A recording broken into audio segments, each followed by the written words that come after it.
దశాబ్దాల పాటు తిరుగులేని రీతిలో ఇరాన్ని పాలించిన అగ్రనాయకుడు ఖమేనీ ప్రత్యర్థి దాడిలో అంత ఈజీగా ప్రాణాలు కోల్పోవటం అందరినీ ఆశ్చర్యపరుస్తోంది. అమెరికా ఇజ్రాయెల్ దాడులు దాదాపు ఖాయమని కొద్ది రోజులుగా స్పష్టమవుతున్నా ఆయన్ని సురక్షితంగా ఉంచడంలో అక్కడి అధికార యంత్రాంగం గట్టి చర్యలు తీసుకోలేకపోయింది. అమెరికా నుంచి అందుకున్న ఒక రహస్య సమాచారం ఆధారంగా ఇజ్రాయెల్ మెరుపు వేగంతో స్పందించి దాడికి దిగటంతో తప్పించుకోవడానికి ఖమేనీకి అవకాశం దక్కలేదు. తమ అణు కేంద్రాలను తొలుత లక్ష్యంగా చేసుకోవచ్చని ఇరాన్ నిఘా వర్గాలు భావించాయి. కానీ తొలి దాడి నేరుగా ఖమేనీ పైనే జరుగుతుందని వారు ఊహించలేకపోయారు. గత ఏడాది ఇరాన్లోని అణు స్థావరాలపై దాడి సమయంలోనే ఖమేనీ ఎక్కడ దాగి ఉంటున్నాడో తమకి తెలుసని ట్రంప్ గతంలోనే చెప్పారు. నాటి నుంచి పటిష్ట నిఘా నెట్వర్క్ కొనసాగింది. ఖమేనీ సైనిక దళాల మధ్య కమ్యూనికేషన్ సాగుతున్న తీరుని గూఢచారి సంస్థలు పసిగట్టాయి. ఆ సమాచారం ఆధారంగా ఖమేనీ కదలికలను ఎప్పటికప్పుడు పరిశీలించటం, తదుపరి అడుగుల గురించి ఖచ్చితత్వంతో అంచనాలు వేయగలిగే సత్తాను సాధించాయి. శనివారం ఉదయం జరిగిన దాడితో సుప్రీం నేత నివాసం పూర్తిగా ధ్వంసమైంది. అత్యంత శక్తివంతమైన బాంబులను వాడి ఈ ఆపరేషన్ ని పూర్తి చేశారు. నిరంతరం నిఘా నీడలో ఉంచి సమయం చూసి దెబ్బ కొట్టారు. ఇరాన్ చరిత్రలో ఇది ఎన్నడూ లేని విధంగా అతిపెద్ద దెబ్బగా మిగిలిపోనుంది. అగ్రరాజ్యం వ్యూహం ముందు ఇరాన్ నిఘా వ్యవస్థ విఫలమైందనే చెప్పాలి. సుప్రీం లీడర్ కదలికను క్షుణ్ణంగా అధ్యయనం చేసిన గూఢచారులు ఆయన ఎప్పుడు ఎక్కడుంటారో ఖచ్చితంగా తెలుసుకున్నారు. ఇరాన్ రక్షణ వ్యవస్థని మభ్యపెట్టి నేరుగా గురిచూసి కొట్టారు.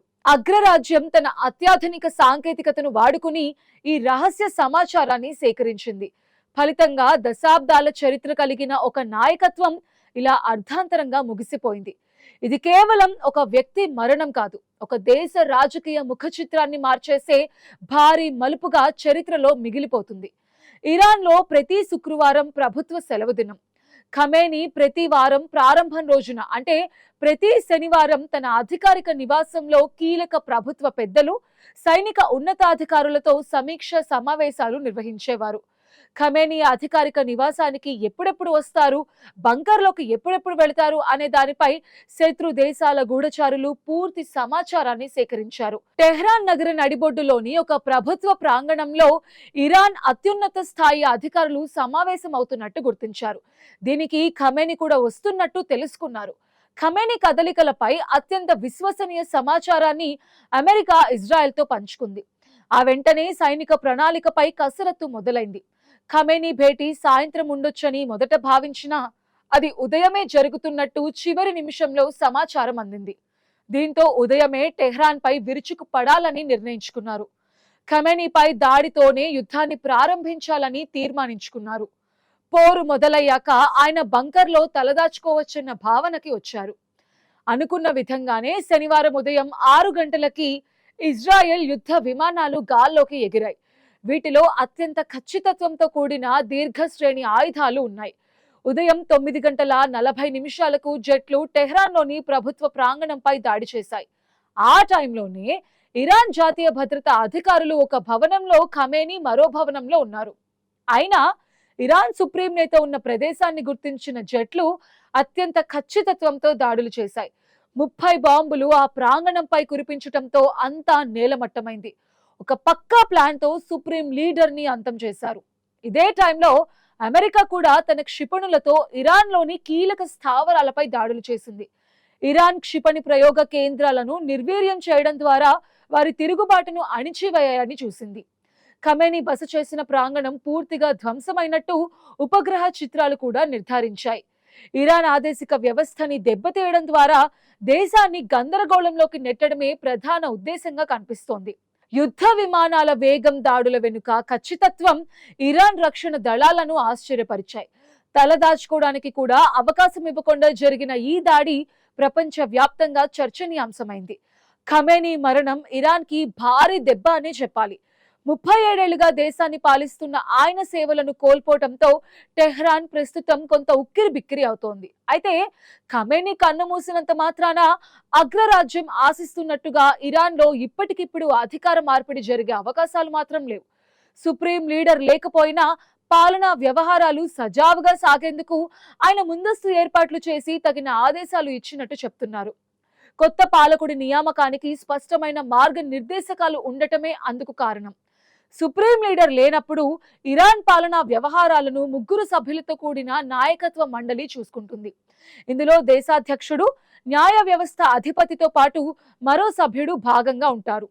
ఖమేనీ మరణంతో ఇప్పటికే ఈ మండలి చేతుల్లోకి ఇరాన్ పాలనా బాధ్యతలు వెళ్లాయి. దేశాధ్యక్షుడు మసౌద్ పెజెష్కియాన్, న్యాయ వ్యవస్థ అధిపతి, మరో మత పెద్ద ప్రస్తుతం పాలనని పర్యవేక్షిస్తున్నారు. తదుపరి సుప్రీం లీడర్ ఎవరన్నది ఇప్పుడు అత్యంత ఇంట్రెస్టింగ్ క్వశ్చన్. ఈ నియామకాన్ని చేపట్టేందుకు 88 మంది మత పెద్దలతో కూడిన ఒక కమిటీ ఉంటుంది. వీరు మెజారిటీ ఓటింగ్ ద్వారా కొత్త సుప్రీం లీడర్ ని ఎన్నుకుంటారు. ఇరాన్ లో ఇస్లామిక్ విప్లవం వచ్చినప్పటి నుంచి ఇప్పటి వరకు కేవలం 2 మాత్రమే ఈ పదవిని చేపట్టారు. ఇప్పుడు 3వ వ్యక్తి కోసం అన్వేషణ మొదలైంది. ఈ ప్రక్రియ అంతా మత నియామకాలకు లోబడి జరుగుతుంది. వ్యవస్థ పటిష్టంగా ఉండటం వల్ల గందరగోళం లేకుండానే కొత్త నేత ఎంపిక జరిగే అవకాశం కనిపిస్తోంది. సుప్రీం లీడర్ ఎంపికలో మత పెద్దల కమిటీదే తుది నిర్ణయం. దేశ భవిష్యత్తు, మత సిద్ధాంతాలను కాపాడగల వ్యక్తికే పట్టం కట్టాలని వారు భావిస్తారు. విదేశీ ఒత్తిళ్లకు లొంగకుండా తమ స్వతంత్ర నిర్ణయాలతోనే ఈ ఎంపిక జరుగుతోంది. ఇరాన్ చట్టాల ప్రకారం ఈ కమిటీ సభ్యులను ప్రజలే ఎన్నుకుంటారు. కాబట్టి వారి నియామకాలకు ఒక రకమైన ప్రజా మద్దతు కూడా ఉంటుంది.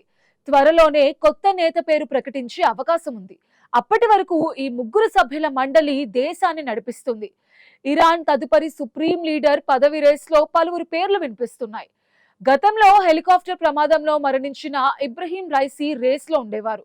ఆయన లేకపోవడంతో ఇప్పుడు ఖమేనీ కుమారుడు ముజీబా ఖమేనీ పేరు ప్రముఖంగా వినిపిస్తోంది.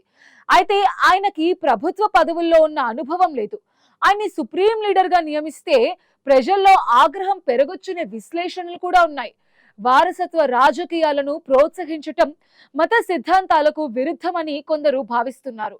అందుకే ఇతర మత పెద్ద పేర్లను కూడా పరిశీలనలో తీసుకున్నారు. న్యాయ వ్యవస్థ అధిపతి కమిటీలోని మరికొందరు సీనియర్ సభ్యులు కూడా ఈ పదవిని ఆశిస్తున్నారు. తాజా పరిణామాల నేపథ్యంలో ఇరాన్ని పూర్తిగా ఆధీనంలోకి తీసుకుని భవిష్యత్తు మార్చుకోవాలంటూ అమెరికా అధ్యక్షుడు ట్రంప్ అక్కడి ప్రజలకి పిలుపునిచ్చారు. అయితే ఆయన మాటలను ప్రజలు పట్టించుకునే అవకాశాలు తక్కువగానే ఉన్నాయి. ఎందుకంటే వారు అగ్రరాజ్యాన్ని విశ్వసించటం లేదు.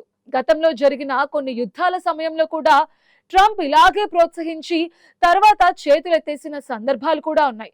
ఆ చేదు అనుభవాలను ప్రజలు అంత త్వరగా మర్చిపోలేరు. నిరాయుధులైన ప్రజలు ప్రభుత్వంపై తిరుగుబాటు చేసి సాయుధ బలగాలను ఎదుర్కోవటం కష్టమని విశ్లేషకులు భావిస్తున్నారు. ఇరాన్ బలగాల వద్ద ఆయుధాలు భారీగా ఉన్నాయి.